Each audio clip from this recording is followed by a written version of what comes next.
Arita sa 1 Corinthians chapter 5 verse 12. Verse 12 padulong sa 34. Kumasahon. Ato lang anam-anamon kay aron masabtan. Nag-ingon diri ang title, ang pagkabanhaw sa mga nagatuo sa Dios. Kita ba nagtuo sa Dios? Mabanhaw ta. Adunay glorify body. Nag-ingon diri, kung among giwali kaninyo nga gibanhaw si Kristo, nganong ang uban kaninyo nagaingon nga walay pagkabanhaw sa mga patay? No? Iyan na sa kaaway na walay pagkabanhaw daw mga patay aron malinglang, aron dili makaridi ang mga tao na makaingon nga wala siguro pa imperno, kaingon man nga walay pagkabanhaw.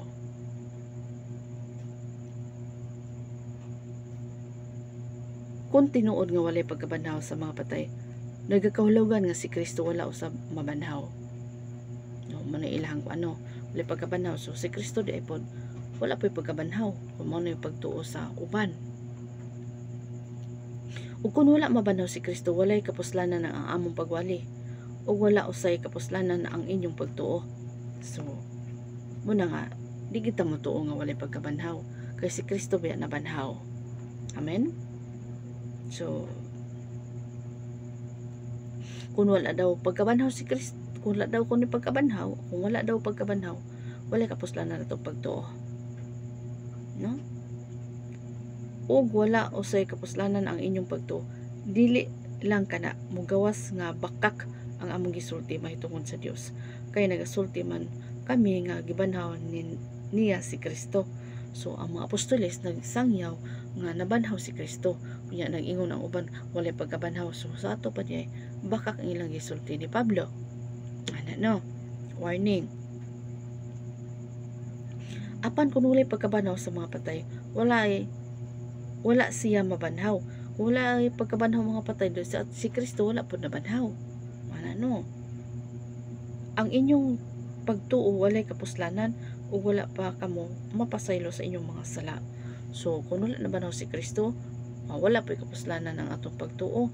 Unya dayon wala pa di mapasaylo ang atong mga sala. So trick na sa kaaway nga maingon nga walay pagkabanhaw kay nga naman aron dili makapangandam ang tao. Take note. Og magkahulugan usab nga mga nga ang mga tumutuo ni Kristo nga nangamatay na wala usab maluwas. Kung ang atong paglaom isip Kristohanon alang lang sa atong kinabuhi dinhi sa kalibutan, kita gayud ang labing makaluluoy sa tanan. So makaingon ta nara din na diri sa kalibutan. Wala na di ay human sa kamatayon man nato sa pisikal, makaingon ta wala na di ay unsa bay kuan. So sayop na. Sayop na. Dili na sayaw aron di ka makapangandam. Apan ang tinuod na banhaw si Kristo gikan sa mga kamatayon ug mao kini ang nagpamatuod nga banhawon gayud ang mga patay. So ang tinuod di ay si Kristo na banhaw. Unya dayon pud banhawon pud ang mga patay. Tungod sa usa ka tawo nga si Adan, ang kamatayon miabot sa tanang mga tawo. Tungod sa kang Adan, sa sayop, sa sala ni Adan, ang mga tao nadamay. Ug tungod usab sa usa ka tawo nga si Kristo, ang mga patay mabanhaw. So kang Adan no, gitawag sa ingon namatay atong relasyon sa Ginoo. Sa kang Adan wala sa Ginoo, gitawag sa ingon nga atong relasyon sa Ginoo, gitawag sa ingon nga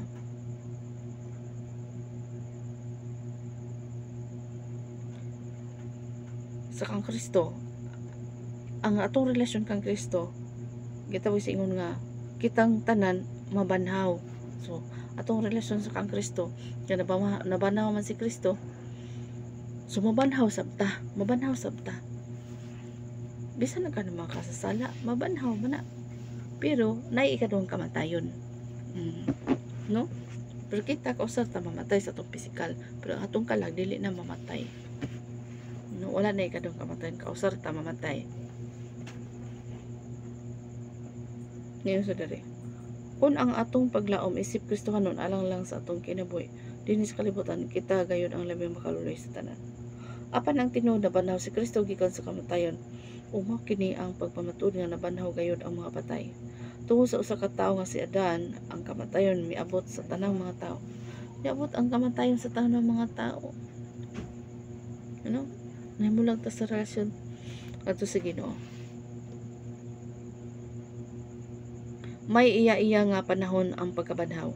Ang una gayud nga nabanhaw mao si Kristo. Pagkahuman, pagbalik niya dinhi sa kalibutan, mabanhaw usab ang iyang katawhan. So ang iyang katawhan sa Dios mabanhaw. Kung dayon moabot ang katapusan, walaon niya ang tanan nga paghari, pagdumala. So dinhi sa kalibutan na walaon niya ang paghari o pagdumala sa mga tao. Kaya ano man si Kristo na ang Dios na maoy mo mohari, no? Ang Dios na may magdumala o paggahom ug itugyan niya ang paghari ngadto sa Dios nga Amahan. So ang paghari, no, itugyan ngadto sa Dios nga Amahan ang paghari sa kalibutan. Kay si Kristo kinahanglan pa nga maghari hangtod nga mapildi niya ang tanan nga nagabatok kaniya. No? Kanalang pildihon sa ang katapusang kaaway nga walaon mao ang kamatayon. Ang kasulatan nagaingon nga si Kristo gipahari sa Dios sa tanan. Hinuon wala kini magkahulugan nga apel ang Dios nga mao'y naghatag og katungod sa kang Kristo sa paghari sa tanan, kun dili kun ang tanan ana-ana ilalom sa paggahom ni Kristo. Si Kristo nga anak sa Dios magpasakop sa Dios nga mao'y naghatag kaniya katungod sa paghari sa tanan. Aron ang Dios mauna ang mugahom sa tanan. No? Adunay mga tawo nga nagpabautismo alang sa mga namatay. Unsay kapuslanan sa ilang gibuhat kun ugaling ang mga patay dili banhawon. Ug unsay among makuha sa kanunay pagbutang sa among kinabuhi sa kakuyaw. Kung unsa katinuod nga gipasigarbo ko kamo sa akong pag-usa kang Kristo Jesus nga atong Ginoo, mao usab ka tinuod nga giatubang ko kada adlaw ang kakuyaw sa kamatayon. Nalisdan gayud ako dinhi sa Efeso tungod kay ang mga tawo nga nagabatok kanako sama sa mabangis nga mga mananapbusa kun ang mga patay dili banhawon. Unsa may akong makuha sa mga pag-antos nga sama niini? Kung ang mga patay dili banhawon, mas maayo pa nga sundon na lang nato ang panultihon nga nagaingon magpagusto kita, mangaon kita og mag-inom kay basin og mamatay na kita ugma. Ayaw ka mo pagtuon ni ana. Kay kana nga panultihon panglingla. So mingon nga kung walay pagkabanhaw unya katong atong kinabuhi dinira sa kalibutan kuman wala na inana, no? So sayop da ina pagling lang sa imong kinabuhi, pagling lang sa kinabuhi sa mga tao.